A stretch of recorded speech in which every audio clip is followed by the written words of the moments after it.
Welcome to That's Good Sports. I'm Brandon. I could outrun Ohio State linebackers to Perna. Devontae Smith solidified himself as the first non-quarterback that will probably be drafted. He'd be great in New York with Sam Darnold, or in Houston with Tua when they get that third pick back from the Dolphins. But the guy who I will follow closely is Najee Harris, who gave maybe the greatest post-game answer I've ever heard. How are you able to expose those holes so effortlessly? Effortlessly? You didn't see what they were doing? They was blowing my ass up. What are you talking about? It wasn't effortlessly. I'll tell you what. Them dude, they did their thing, bro. But, bro, they was blowing my ass up. You tripping? Congrats to Alabama for winning their first ever national championship. Love seeing an underdog get the win. But we have huge NFL coaching news to discuss today. A week after he pulled Jalen Hurts in a 3-point game against the Washington football team, the Eagles have belatedly decided to part ways with their head coach, Doug Peterson. The Dallas Cowboys have hired Dan Quinn as their defensive coordinator. Jerry Jones scoured the NFL to find the one defense that was arguably worse than the boys in the Falcons and said, "Bring me the man who led them," which is better than the Raiders, who don't even know who they fucking hired. They used a picture of Ken Wisenhunt instead of Gus Bradley on this announcement. Robert Saleh got his second interview with the Jets, so we'll discuss the coaches today. That's good sports.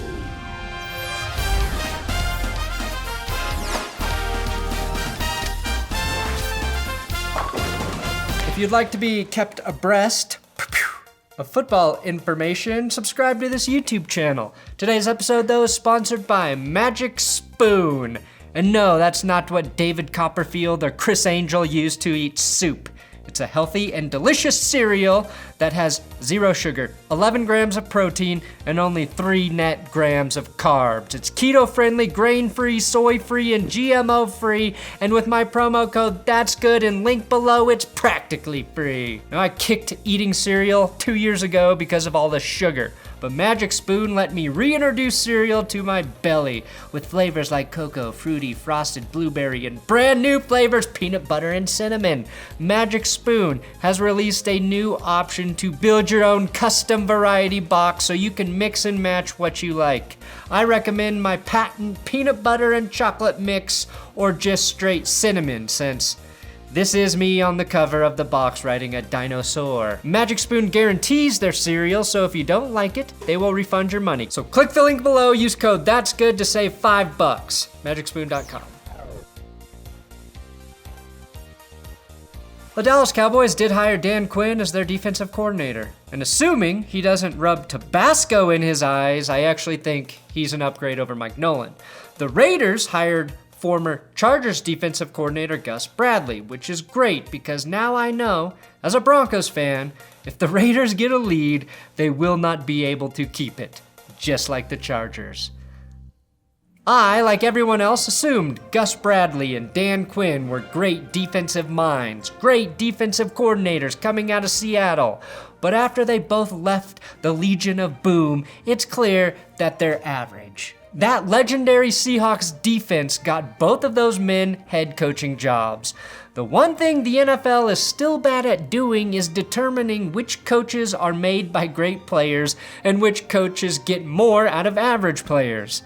Dan Quinn and Gus Bradley are perfect examples of that. And in no way do I believe they're going to fix the defense in Dallas or Las Vegas.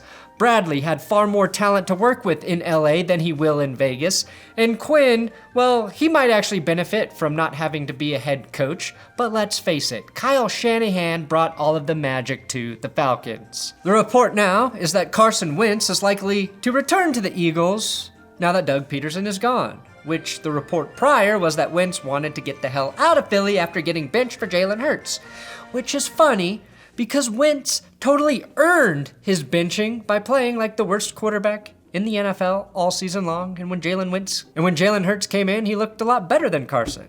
But the Eagles They know they only win Super Bowls when they start the season with their best quarterback on the bench, so I like their odds if Wentz does start over Hurts next season. Very complicated, Philly. Now, Doug Peterson was hired back in 2016 after he was the offensive coordinator for Andy Reid in Kansas City. Then, in just his second season in Philly, led them to their only Super Bowl win, dropping his balls all over the New England Patriots. Just 3 seasons later, he's out as their head coach.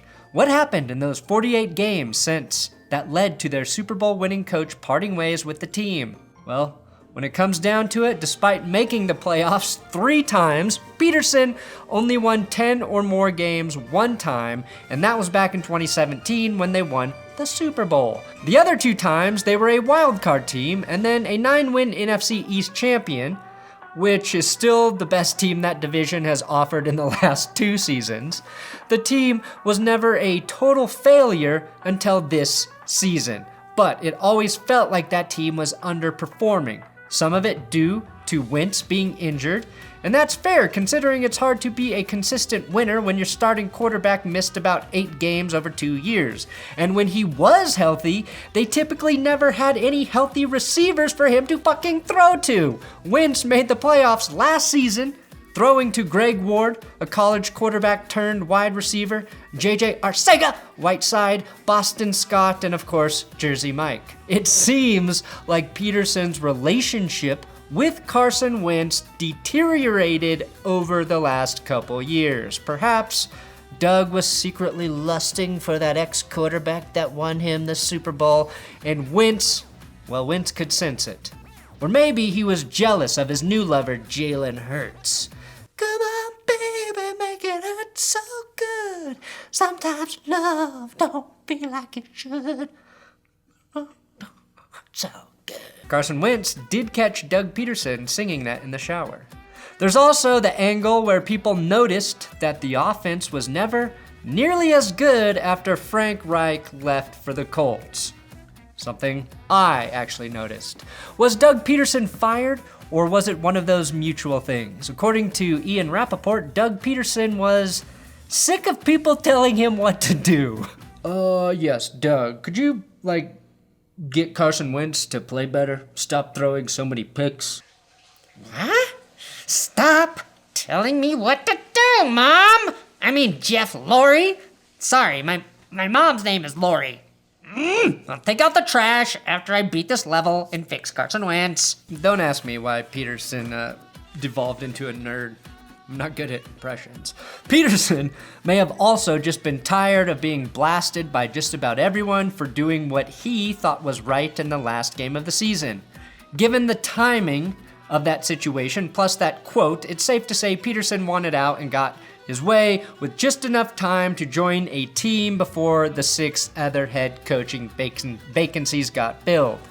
The Eagles have requested to interview Titans offensive coordinator Arthur Smith, 49ers defensive coordinator Robert Saleh, and Buccaneers defensive coordinator Todd Bowles. Seeing that Todd Bowles is drawing interest from the Eagles, the Jets accidentally requested to interview him as well, forgetting that he was the guy they fired and replaced with Adam Gase. When questioned about this odd move, the Jets made the situation even worse, saying, "Oh, no, we weren't seriously considering Bowles. We just needed to meet the quota for the Rooney Rule. Our bad. We totally thought Robert Saleh was white. But after learning he is indeed Muslim, Arab, American of Lebanese descent, he checked all of our boxes, and we will not be interviewing Bowles." Oh God, we've said way too much. Now Eric Bieniemy is also on the Eagles' radar, even though they haven't requested an interview yet. Basically, what that tells me is that the Eagles really miss Andy Reid. First, they fired Andy Reid back in 2012, then they hired Reid's offensive coordinator Doug Peterson in 2016, and now once Peterson doesn't work out, they go back to Andy Reid's new right-hand man. As a Broncos fan, I am begging you, please, just stop fucking around and get the real thing. Give Reid a blank check and see if he'll leave that Kansas City barbecue for one more perfect cheesesteak. So where's Doug Peterson headed now? That's the big question. The team I've heard mentioned the most, again, the Jets. but I think Robert Saleh gets that gig. Now, despite the fact that the Jets just went 2-14, they're a more appealing destination than a lot of people realize. There's pieces on that defense with Marcus May and Quinnen Williams, and most importantly, the next head coach would be able to decide whether he wants to work with Sam Darnold or have his pick of any quarterback in the draft not named Trevor Lawrence. Plus, Doug Peterson would be reunited with Joe Douglas, who was the Eagles' vice president of player personnel the first 3 years of Peterson's tenure in Philly. It sounds like they have a pretty good relationship, and that's important with a coach and GM. There will be several head coaching hires, though, this next week. There are now 7 vacancies, and the first hire will force all of the dominoes after that to fall. The crazy part, I'm not sure the Texans will have a head coach by the time the season starts. Nobody wants to coach there, and they refuse to interview anyone Watson likes. The hottest bod on the coaching list is 49ers defensive coordinator Robert Saleh, who got the key second interview with the Jets. In terms of coaching candidates, Saleh is also number 1 on the pure intimidation power ranking scale. A very high T candidate. Second most intimidating coach, Brian Daboll. But that's partially because he looks like he's one phone call away from cracking open his fallout shelter in his backyard, grabbing all of his guns, and then storming the Capitol. Least intimidating? Obviously Joe Brady. I don't even think it's close. And Matt Eberflus, well, he looks like he might use the most sick days due to pink eye. The Jets are flying Saleh in for their second interview, which makes him the clear frontrunner. This year is easier than ever to tell which guys are serious candidates. If they get blown in during the pandemic and not just Zoom interviewed, they're probably getting the job. And the Eagles also want to interview Robert Saleh. And guess which dipshits didn't want to interview Robert Saleh? Yes, you guessed correctly. The Texans. Maybe Houston is just that self-aware, knowing that if their star quarterback doesn't want to play there, certainly none of the hot head coaching candidates would want to coach there. What a catch-22, because Deshaun Watson should be the reason all available head coaches desire to coach in Houston. That said, Houston has now officially requested an interview with Eric Bieniemy because they're like, oh shit, we might lose our quarterback because we're not listening to him. So maybe things are getting better, Houston. But probably not, because the Texans can't even request interviews correctly as they waited too long for the anti-tampering policy and will now have to wait for the Chiefs to lose or after the Super Bowl before they'll even be allowed to interview Eric Bieniemy. Idiots! Thanks for watching another episode of That's Good Sports. Please subscribe here on YouTube. I'm on Twitter, Instagram at Brandon Perna, and my coffee company at Benchwarmer Brew if you want to follow them socials.